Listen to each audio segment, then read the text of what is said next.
2021년 7월 1일 목요일, 오늘은 마가복음 11장 11절부터 19절까지의 말씀을 함께 묵상하겠습니다.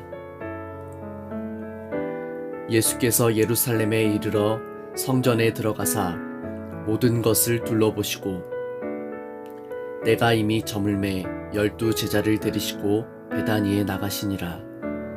이튿날 그들이 베다니에서 나왔을 때에 예수께서 시장하신지라. 멀리서 잎사귀 있는 한 무화과 나무를 보시고 혹 그 나무에 무엇이 있을까 하여 가셨더니 가서 보신즉 잎사귀 외에 아무것도 없더라. 이는 무화과의 때가 아님이라. 예수께서 나무에게 말씀하여 이르시되 이제부터 영원토록 사람이 내게서 열매를 따먹지 못하리라 하시니 제자들이 이를 듣더라. 그들이 예루살렘에 들어가니라. 예수께서 성전에 들어가사 성전 안에서 매매하는 자들을 내쫓으시며 돈 바꾸는 자들의 상과 비둘기 파는 자들의 의자를 둘러 엎으시며 아무나 물건을 가지고 성전 안으로 지나다님을 허락하지 아니하시고 이에 가르쳐 이르시되 기록된 바 내 집은 만민이 기도하는 집이라 칭함을 받으리라고 하지 아니하였느냐.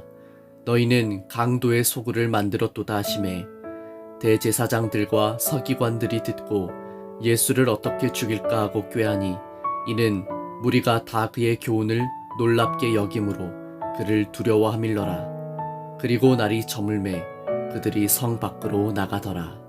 아멘. 잠시 기도하시겠습니다. 날마다 자비와 은혜를 베풀어 주시는 하나님, 오늘도 우리들에게 새로운 하루를 열어주시고 말씀 앞에 서게 하심을 감사드립니다. 우리를 정결케 하시는 주님의 말씀을 깨닫게 하시고 겸손히 순종할 수 있도록 우리 안에 모든 어두움을 걷어주시고 주님의 말씀만이 마음의 중심에 자리 잡게 하여 주옵소서. 우리들의 삶 모든 영역에 주님의 생각과 뜻으로 충만하게 하여 주시옵소서. 예수님의 이름으로 기도드립니다. 아멘. 마가복음 11장 초입부에서 마가는 왕이신 예수님의 예루살렘 입성 장면을 기록하여 줍니다. 예루살렘은 왕이신 예수님의 등장을 환호했고 사람들은 저마다 자신이 할 수 있는 최고의 방법으로 예수님을 환영했습니다. 많은 사람들이 자기들의 겉옷을 펴서 길 위에 펼쳤습니다.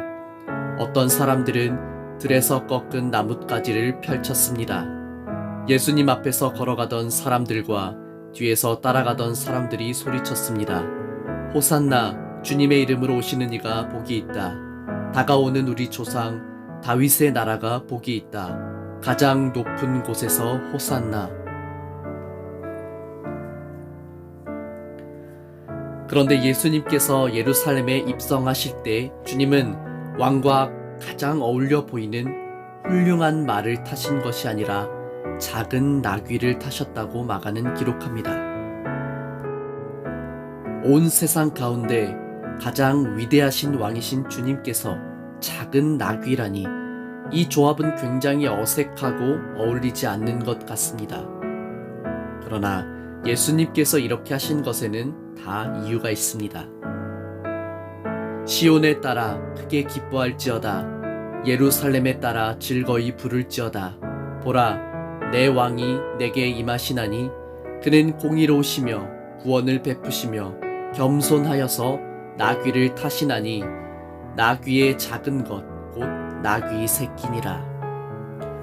스가랴 9장 9절의 말씀에서 예언된 왕, 그는 곧 메시아이며 주님이 작은 나귀를 타고 예루살렘에 입성하시는 이유가 바로 이것입니다. 예수님께서는 스가랴 선지자의 예언을 성취하심으로써 자신이 곧 구약 성경과 옛 선지자들이 예언한 바 메시아라는 사실을 알리고 계신 것입니다. 왕으로서 주님의 행보는 이 세상에 존재하는 그 어떤 왕들보다 가장 독특하지만 그가 이루실 일들은 그 누구도 감히 할 수 없는 일입니다. 그러므로 예수 그리스도는 모든 이름 위에 가장 뛰어난, 가장 위대한 왕이신 것입니다. 예수님께서 예루살렘에 가셔서 성전으로 들어가셨습니다. 그리고 모든 것을 둘러보신 후 날이 이미 저물었기 때문에 12 제자들과 함께 베다니로 돌아가셨습니다. 마가는 예수님께서 곧장 성전으로 들어가셨다고 기록합니다. 이제 곧 우리가 잘 알고 있는 성전을 정화하시는 사건이 기록될 테지만 주님은 우선 성전의 상태를 모두 둘러보신 후 베다니로 돌아가셨다고 마가는 기록하는 것입니다. 주님께서 가장 먼저 성전을 방문하신 것은 사실 특별한 일이 아니라 할 수 있겠습니다. 왜냐하면 이 세상의 진정한 왕으로 오신 예수님께서 성전의 참 주인이시기 때문입니다. 집 주인이 자신의 집을 방문하는 것이 특별한 일은 아니지 않습니까? 그러나 현재 성전의 상태는 이제 이후로 보게 되겠지만 주인이 아닌 자들이 주인 행세를 하고 있는 상태입니다. 사실 이러한 모습은 창조주 하나님을 거절하고 자신이 스스로 주인이 되어 살아가는 인간의 상태와 별반 다르지 않습니다. 이튿날 주님께서는 제자들과 함께 다시 예루살렘으로 향하셨습니다. 이제 마가는 그 가시던 길에서 일어난 한 가지 사건을 기록해 주는데 바로 열매 없는 무화과 나무를 저주하신 사건입니다. 예수님께서는 배고픔을 느끼셨습니다. 멀리서 잎이 무성한 무화과 나무를 보시고 거기에서 열매를 얻으려고 다가가셨습니다. 그러나 무화과는 없고 잎사귀만 무성할 뿐이었습니다. 그것은 아직 무화과가 열릴 때가 아니었기 때문입니다. 예수님께서 나무에게 말씀하셨습니다. 다시는 아무도 내 열매를 먹지 못할 것이다. 제자들이 이 말씀을 들었습니다. 열매를 맺을 시기도 아닌데 열매가 없다고 나무를 향해 저주하시는 주님의 모습에 우리는 어떻게 반응해야 합니까? 사실 여기에는 한 가지 비밀이 있습니다. 중동의 무화과 나무에는 2가지의 열매가 맺히는데 그 중 하나가 타크쉬라고 알려진 어린 열매입니다. 건강한 무화과 나무라면 이 어린 열매를 기대할 수 있습니다. 그러니 아직 제대로 된 무화과 나무를 기대하기엔 이른 시기라도 열매를 기대하고 가신 예수님의 발걸음은 헛된 것이 아닌 것입니다. 열매는 없고 잎사귀만 무성한 나무를 보시며 저주하신 이 사건이 예수님께서 성전을 처음 방문하신 것과 2번째 방문을 앞둔 상태에서 이루어진 것을 볼 때 주님은 이 사건을 이스라엘의 현재 상태와 연결하여 말씀하고 계신 것입니다. 무화과 나무는 이스라엘을 대표하는 나무이기도 합니다. 나무가 자신이 해야 할 일을 하지 않는다는 것은 곧 자신을 가리켜 나는 하나님의 백성이라고 말하면서 그를 위해 일하지 않는 자들을 의미하는 것입니다. 왕이신 주님은 이제 무늬만 성전일 뿐 전혀 하나님을 위하지 않는 성전을 정화하기 위해 다시 성전으로 올라가십니다. 예수님과 제자들이 예루살렘에 왔습니다. 예수님께서 성전에 들어가셔서 성전에서 사고 파는 사람들을 내쫓으셨습니다. 그리고 돈 바꾸어 주는 사람들의 책상과 비둘기 파는 사람들의 자리를 뒤엎으셨습니다. 성전에 들어갔을 때 가장 먼저 나타나는 곳은 이방인들을 위한 뜰입니다. 유대인이 아니라 할지라도 성전에 들어올 수 있도록 허용된 유일한 장소입니다. 이곳은 또한 이방인들이 하나님께 나아와 기도할 수 있도록 만들어진 장소인데 현재 모습은 어떻습니까? 전혀 기도할 수 없는 곳이 되어버렸습니다. 이방인의 뜰에서 이루어지고 있는 수많은 거래의 현장을 주님께서 목격하시고 성전의 진정한 주인이 되시는 예수님께서는 거룩한 분노로 그곳을 정리하기 시작하십니다. 예수님의 돌발 행동에 그 당시 성전을 관리, 감독하던 종교 지도자들이 달려와서 예수님의 행동을 지적하였을 것이 분명합니다. 이에 유대인들이 대답하여 예수께 말하기를 네가 이런 일을 행하니 무슨 표적을 우리에게 보이겠느냐? 요한복음 2장에서 그 당시 성전의 주인 행세를 하던 종교 지도자들이 예수님을 향하여 묻습니다. 네가 우리 성전에 와서 주인 행세를 하는데 그렇다면 네가 성전의 주인이라는 증거를 어떻게 증명할 것이냐? 하나님을 위한다고 말하면서 전혀 하나님의 뜻을 알지 못하고 성전의 자릿세를 받으며 자신들의 주머니를 채우기에 바쁜 이 사람들의 모습은 흡사 열매를 맺지 못하는 무화과 나무와 별반 다르지 않다는 것을 마가는 기록해 줍니다. 성전의 참 주인이신 예수님께서 그 안에 이루어지는 모든 거래의 현장들에 대하여 내쫓으시고 뒤엎으신 뒤 그들을 향하여 무엇이라 말씀하십니까? 이것을 걷어치워라. 내 아버지의 집을 장사하는 집으로 만들지 말아라. 그리고 사람들을 가르치셨습니다. 성경에 이렇게 쓰여 있다. 나의 집은 모든 민족의 기도하는 집이라고 불릴 것이다. 그런데 너희는 강도의 소굴로 바꾸었다. 주님은 현재 성전의 상태가 강도의 소굴이라고 말씀하십니다. 강도는 오로지 자기 자신의 이익만을 추구합니다.